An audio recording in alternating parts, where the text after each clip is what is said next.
Hi, I am Nola Nash. I am the author of Crescent City Moon, Book 1 in the Crescent City series. I am an English teacher. I am also a theater director. I'm originally from South Louisiana, but I live just outside of Nashville, Tennessee now. That coming from South Louisiana is what gives me my love of the city of New Orleans, and it absolutely comes through everything that I write.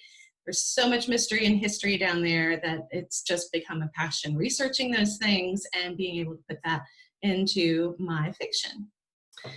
Air hung close and thick in the depths of the soggy woods. The ground seemed to undulate beneath their carefully placed steps. One misstep and they would find themselves mired in the marshes that laced through the spongy land and cypress knees.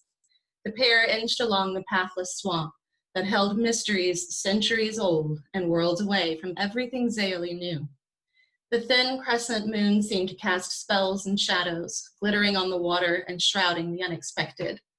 An egret languidly raised her head from nestled sleep and contemplated the trespassers.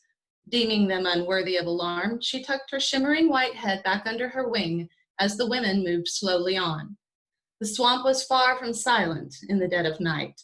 Sounds seemed to come from everywhere and nowhere at once. Wind whispered in her ears as frogs croaked at the water's edge. A hiss of grasses as something skittered past made her blood run cold. Zélie was trembling through to her core, unsure if it was out of fear of her surroundings or the unknown in her errand. A deep guttural tone brought her feet and her breathing to a halt.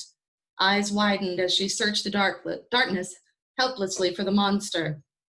Her breath rushed back to her in shallow gasps as her fear mounted. The deep, unearthly growl came from not afraid of the night or the swamp, but knew the deadliness of a mother alligator. Her hand closed around a rosary as she took a slow, long breath. Zélie clutched the crucifix at her neck with a cold, shaking hand.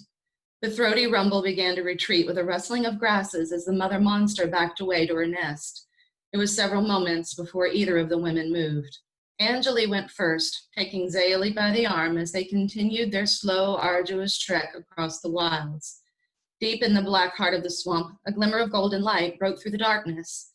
Zélie squinted, trying to separate the shadows from one another as Angeli urged her silently on. The pair inched forward, and a house began to take shape in the darkness ahead. Zélie hoped it would be a place of salvation, but it could just as easily be the mouth of hell. She was so focused on the small sliver of light and the silhouette of the house that she lost her footing and sank into the mud. As she stumbled, a man's hand caught her elbow and another strong hand smothered the cry that escaped her lips. Zélie whirled around and locked eyes with the same ebony face that had reassured her as she stepped out of the carriage at the edge of the swamp. In the sliver of moonlight, she saw him smile at her. "Shh, careful now, you're almost there," he whispered, then went on leading the way. Where did he come from?" Zélie asked Angeli. "Putting the horse up. We can't go that way, it's dangerous." A chill raced through Zélie as the thought of anything more treacherous than the path they took. "She's waiting for us, let's go," Angeli said with her usual abruptness and stepped around the confused Zélie. With more confident steps as the ground became more solid, the nun led the way to the house in the shadows. As they grew nearer to the cabin, candles began to appear in the windows. Light streamed out of the grime-covered panes to illuminate the landscape around the building. It seemed precariously balanced on the cypress stilts that kept it above the rising and falling swamp waters. Steps that led to the covered porch were warped and cracked at the bottom, where years of being repeatedly submerged had taken its toll on them. Lichen grew in the splintered gaps. Above, Spanish moss dripped off the edges of the covered porch. In one corner, the lace of a huge spider web glinted in the moonlight. Zélie could hardly believe this was their destination. What could Angeli possibly hope to find here? As they climbed the steps, the door creaked open and warm golden light spilled out onto the porch. In the doorway, with one hip slung out to the side and a hand resting lightly on her slender waist, stood a woman unlike Zélie had ever seen. Layers of skirts and scarves and rich color seemed to hover around her, swirling as she moved to motion them inside.